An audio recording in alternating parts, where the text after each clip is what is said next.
محترم مفتي صاحب السلام علیکم. ایک بیان میں آپ نے کہا تھا کہ داؤد علیہ السلام نے 700 شادیاں کی تھیں اور حضرت حسن نے 70 شادیاں کی تھیں. ہمارے ایک دوست نے اس پر اعتراض کر کے یہ کون سی کتاب میں ہے؟ یہ تاریخ کی تمام کتابوں میں ہے. البدایہ والنہایہ تاریخ کی بڑی مستند کتاب ہے. 70 نہیں، اس میں 120 شادیوں کو لکھا ہوا ہے.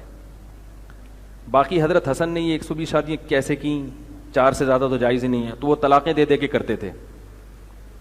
ایسا بھی ہوا ایک مجلس میں 4 شادیاں کی انہوں نے اور چاروں کو طلاق دی، پھر 4 شادیاں. ایسے بہت کیے انہوں نے.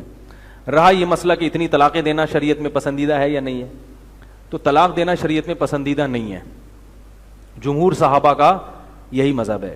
حضرت حسن یہ اس لیے کرتے تھے کہ لوگ خود اپنی بیٹیاں ان کو نکاح کے لیے پیش کرتے تھے. لوگ یہ کام کیوں کرتے تھے؟ اس لیے کہ وہ کہتے تھے بھائی حضرت حسن کا ارادہ نہیں ہے نکاح کرنے کا، وہ لوگ کہتے تھے بس آپ کر لیں. کیوں؟ تاکہ ہماری رشتہ داری محمد صلی اللہ علیہ وسلم سے جڑ جائے. بے شک آپ بعد میں طلاق دے دینا. سمجھ میں نہیں آ رہی بات؟ لوگ کہتے تھے بھائی چونکہ نکاح جب ایک دفعہ ہو جاتا ہے تو رشتہ ہمیشہ کے لیے، بے شک طلاق بھی ہو جائے تو رشتہ ہمیشہ کے لیے. دیکھو کسی عورت سے آپ کا نکاح ہوا تو اس کی ماں آپ کی ساس بن گئی. اب آپ اس عورت کو طلاق بھی دے دو گے تو بھی اس کی ماں سے نکاح، بولو بھائی نہیں، کیونکہ وہ تو ساس بن گئی. بیوی کا رشتہ ختم ہو سکتا ہے، ساس سسر کا رشتہ ختم نہیں ہو سکتا.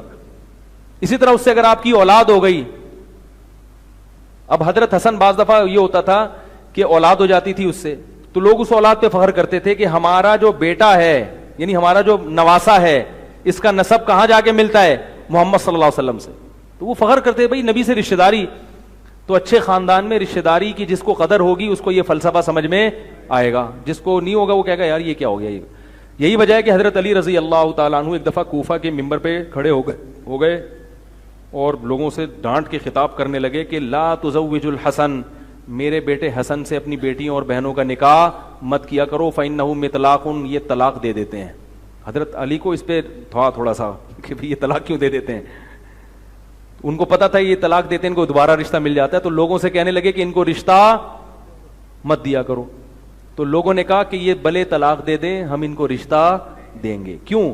ان اولدا نجیبن، کہ اگر ان کے ہاں اولاد ہوتی ہے تو بچہ بڑا خاندانی نسب والا پیدا ہوتا ہے. تو ہمیں فخر ہوتا ہے کہ ہمارے خاندان میں ایک بچہ ایسا پیدا ہو گیا جس کا نسب کہاں جا کے ملتا ہے، تو ہمارا بلڈ ریلیشن ہو گیا نبی صلی اللہ علیہ وسلم سے. تو بھلے بے شک طلاق دے دیں. اور دوسری بات یہ کہ وہ جب طلاق دیتے تھے تو آج کل طلاق کے بعد عورت کو نقصان ہوتا ہے. حضرت حسن جب طلاق دیتے عورت کو فائدہ ہوتا تھا، اتنی دولت دیتے تھے اس کو طلاق کے وقت. 100 باندیاں دیے طلاق کے وقت. یعنی باندی اس زمانے کا قیمتی ترین مال ہوا کرتا تھا. کسی عورت کو طلاق دے رہے ہیں اور 100 خادم 100 باندیاں اس کو دے رہے ہیں، تو وہ اس طرح سے طلاق دیا کرتے تھے. ان کا ایک بڑا دلچسپ واقعہ ہے کہ انہوں نے اپنی ایک بیوی کو طلاق، 2 بیویاں تھیں ان کو طلاق دی اور خادم سے کہا کہ یہ ٹھیک ٹھاک مہر لے کے جاؤ اور طلاق کے ساتھ یہ مہر ان کو دے دو. کافی دینار اور دراہم تھے، اور جواب لے کر آؤ کہ وہ کیا کہتی ہیں. تو جب ایک نے اتنی دولت دیکھی نا، اس نے کہا کہ زبردست، کوئی بات نہیں طلاق مل گئی لیکن اتنا پیسہ ٹھیک ٹھاک. دوسری نے بھی وہ پیسہ دیکھا مگر اس نے کہا کہ جس محبوب سے جدائی ہو رہی ہے اس کے مقابلے یہ پیسہ کچھ بھی نہیں. تو حضرت حسن نے رجوع کر لیا اس سے اور دوسری والی سے رجوع نہیں کیا کہ بھائی یہ اس کو پیسہ چاہیے تھا، پیسہ مل گیا، اس کو بندہ چاہیے، ٹھیک ہے یہ میرے نکاح میں رہے گی.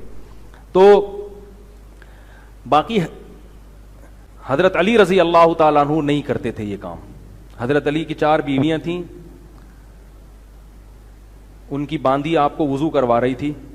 حضرت علی نے فرمایا احب ان اکون عروسا، اپنی باندی سے کہا میرا دل چاہتا ہے کہ میں دولہا بنوں، میں کیا کروں؟ شادی کروں.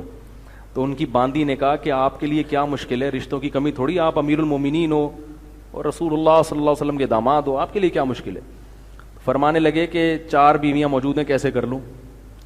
تو باندی نے کہا کہ ایک کو طلاق دے دیں. حضرت علی نے فرمایا طلاق قبیح، طلاق قبیح کام ہے، برا کام ہے، اکرہہ، میں اسے پسند نہیں کرتا. تو حضرت علی کا جو موقف تھا وہی جمہور صحابہ کا موقف تھا. تو اس سے پتہ چلتا ہے کہ طلاق شریعت میں پسندیدہ کام نہیں ہے. تو حالانکہ حضرت علی بھی چاہتے تو سینکڑوں شادیاں کر سکتے تھے، 4 کو طلاق دیتے فوراً 4 بیویاں مل جاتی ان کو، لیکن انہوں نے یہ کام نہیں کیا. تو راجح قول اس بارے میں جو ہے، جو دلائل کی دنیا میں، وہ حضرت علی ہی کا قول ہے، اور صحیح حدیث بھی اس بارے میں موجود ہے. باقی حضرت حسن کیوں کرتے تھے اس کی وجہ میں نے آپ کو بتا دی کہ اتنی دولت تھی، وہ دولت دے کے اس کی نقصان کی تلافی کر دیا کرتے تھے.